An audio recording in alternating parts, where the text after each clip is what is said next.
Hey, what is going on, you guys? My name is Rayge, and we are back today with a Marvel Strike Force video on Black Cat's new legendary event, showcasing for you guys how I was able to actually max out all the milestones, some of the best packs to utilize, as well as which teams and synergies worked, especially from my experience going through it now, and we were able to hit actually over 1.5 million in points. So having said that, guys, as you can see, when you are able to max out all the milestones, you should be hitting this 4 yellow star unlock for Black Cat herself. I'm going to be pushing higher and higher, but I'll keep you guys up to date. Before we get started into the actual strategies in terms of the teams and characters I use, guys, allow me just to backtrack here to showcase for you which packs or scourges I was able to activate, take advantage of, as well as then walk you through each node on how we can maximize this, because while I was going through, I was also trying to balance out, what would be still reasonable for us to get through it with some moderate difficulty, so that way it is actually feasible and, obviously successful chance here. So having said that, my total packs that I actually utilized here were a total of 105 points. So you can see Agents of Nowhere was a nice little addition. Essentially with this one, Cosmic Hero do gain the Nowhere trait and Invaders gain the Shield trait. Mainly our enemies actually gain that benefit of that. We had the summon characters gaining 20% HP additional. On turn, healers burying yourself for 5%. That was nice, especially if you have an ISO 8. Obviously, it benefits enemies as well. Sinister Symbiosis with this one. The City villain characters gaining Sinister 6 trait. In addition, the City Biohero also gaining Symbiote. Snake Eyes. I really like this one, actually. Player characters gaining increased chance, as well as enemy characters gaining critical hit damage. So I found that this one, it could have hit us harder potentially if you don't have the right characters, but I found that this one was actually not too bad. However, where it could get devastating is when it combines with this Brawl Room Blast, right? Brawl Room Blast allows all Brawler characters to gain additional crit damage and all Blaster characters to get even stronger with critical hit chance. So these two do kind of work together. Be cautious of these two. You may want to just use one of the two for the time being, but I found that it was overall still pretty moderate. If anything, I would say the Brawl Room Blast is the better one to keep, so that way you're not giving the enemies that increased damage if you are finding that you're not able to bypass certain nodes. We also have the Second Wind here. I really like this one because it sounds scary. When any character drops to that 50% threshold, they generate 2 billion energy. I mean, this works for us too. It probably benefited the enemies more than it did with us, because we're up against 15, 20 plus enemies in a single time. So for us, obviously, we didn't have as much energy being generated, but I found that we still had invaluable moments where we needed the energy to activate more abilities, and bam, it happened because we dropped below that HP. So that was pretty big. It also kind of counteracts the Snake Eyes and Brawl Room Blast, because it can be that, that extra cushion you may potentially need to save yourself. And last but not least, guys, the most important one, in my honest opinion, especially if you want to find success, World at War allows all the war abilities to be active, all war buffs. I mean, I can't speak simply on how powerful this buff is, especially with the main bottleneck being Nowhere and Sinister 6. These nodes were absolutely nasty, in my honest opinion. If you don't have Nowhere, if you're using some sort of mixture of Sinister 6, I just don't think it's possible. And it's crazy. I actually got footage on the last node just to showcase for you guys how powerful they are, but it's insane the differential of how strong they are without even trying. And crazy enough, their team level is even lower than all the other characters and teams I use. That just goes to show you how powerful these buffs were. So guys, having said that, let me show you now each of the nodes here in terms of the characters that I brought in, and whether or not there were issues or not. So I mean, goes without saying, this one I could just go completely ham. I actually brought in the majority of my Dark Dimension 6 characters. I like Val because Val can also be used for the Brawler trait, but as well, having the revive is handy if anybody falls. So we had Kang doing damage, Captain America, Black Widow, and Spider Weaver all being super powerful. I don't think folks are going to have a hard time with Mission 1 just because there's any traits involved. Next up is the first instance that we do get a test play how this Nowhere / Sinister 6 requirement is. I didn't have any issues. Honestly, I could have probably just autoed it. There was no issues whatsoever with this one. You just see their full front attack. And yeah, as you can see, only 3 of my characters are gear tier 16, the bulk of them being 15. So, that just goes out saying, like, the synergies of how powerful their buffs are really speaks into the success of what you're going to find with this team dynamic.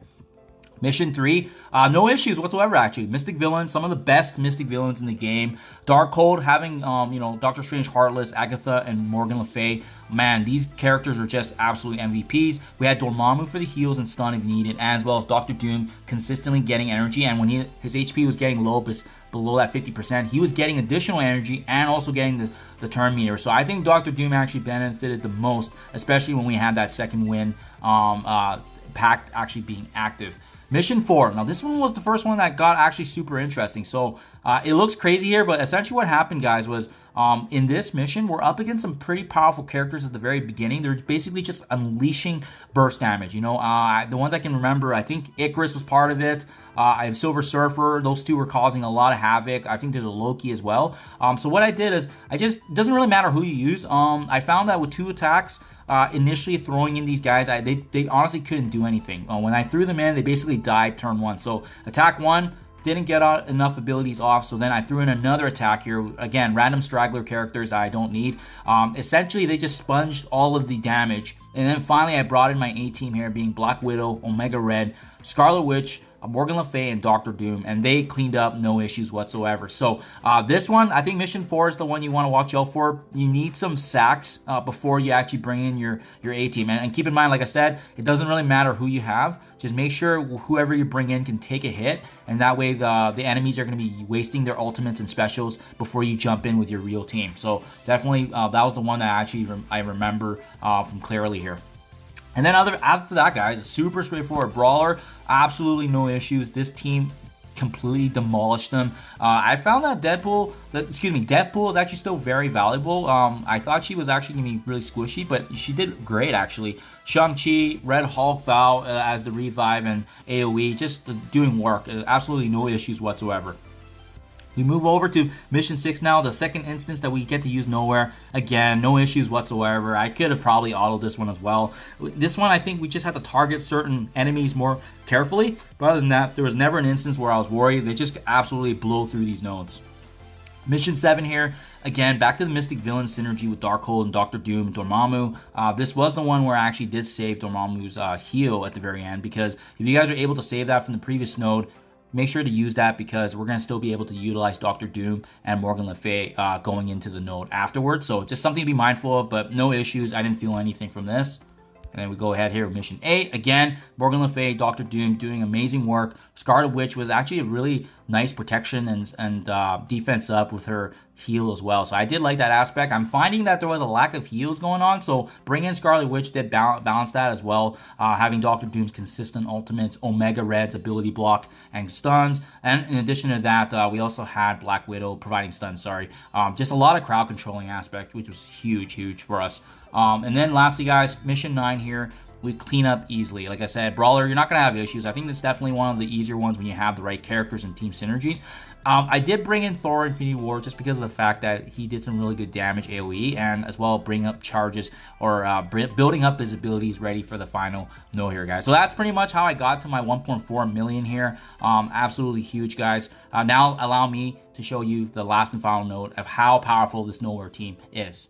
Unfortunately, I just don't think there's any other team that can be used so effectively to actually get through this. I just think it's so one-sided. It's a darn shame. It's a darn shame they allow us to have, quote-unquote, two, option teams. But really, the only team that you can actually get away with this is actually the Nowhere team. So first and foremost, guys, right from the get-go, I would recommend using the special on their Nova. He's going to be doing work. He's actually pretty powerful. But again, we have all the war buffs. These guys also have the war buffs as well. So something to be mindful of. I'm going to activate the special here to try to land the ability block. Unfortunately, it just doesn't get it off. The resistance is absolutely scary. But that's okay. We're going to keep targeting Nova. Again, I think he's the main focus here and having the high resistance. It's definitely something to be mindful of. But he's just so tanky in this node here that we actually need to focus him no matter what.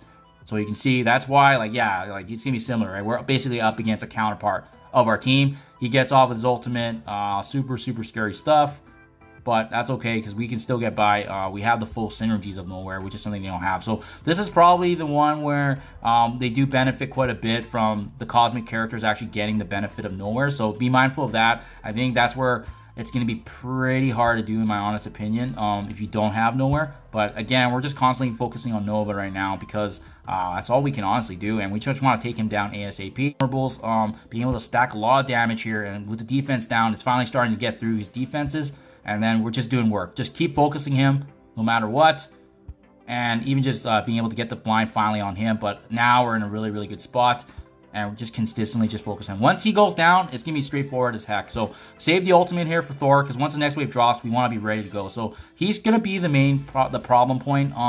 Taking him down ASAP. I don't know if it's going to be possible, to be honest. Well, nowhere. As you can see, just this is where they're going to be getting the benefits of actually the nowhere team. But we're going to focus on Gambit, getting them out of the way, so that way the passive attacks aren't getting us. But we also all need to be mindful of this Kestrel.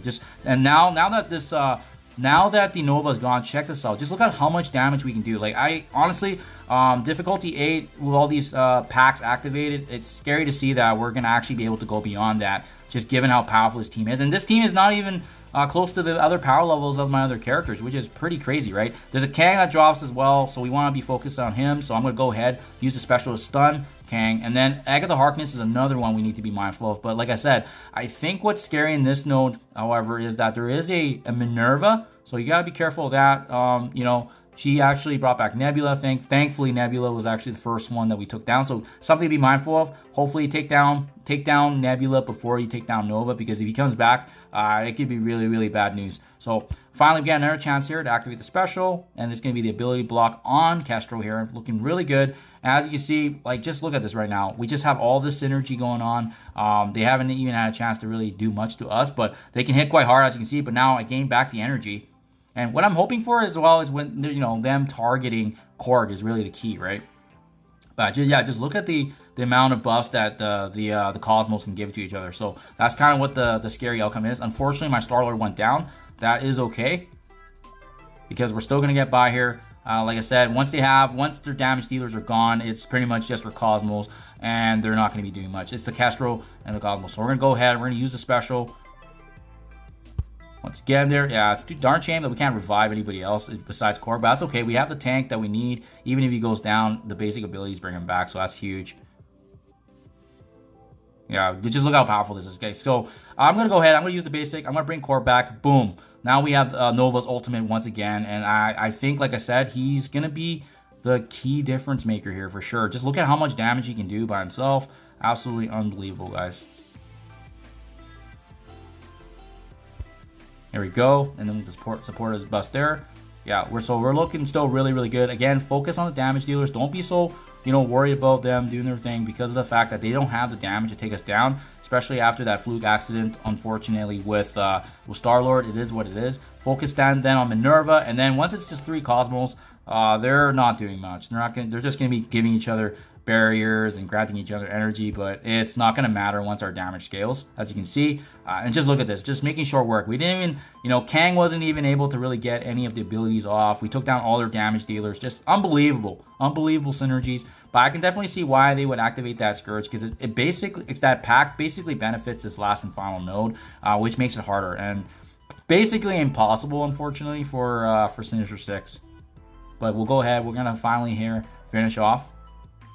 Yeah, and loved Thor's damage. It's unbelievable. So for sure, I'm planning to bring them up higher, because I know this team definitely has a higher ceiling than what I just accomplished. Perhaps even just activating all the packs and Scourges to see how far this can go. But for sure, I think the true bottleneck of this event is going to be how high can you bring your Nowhere team up, as they're going to be ultimately the deciding factor on how hard and how deep you push into these ranked scores.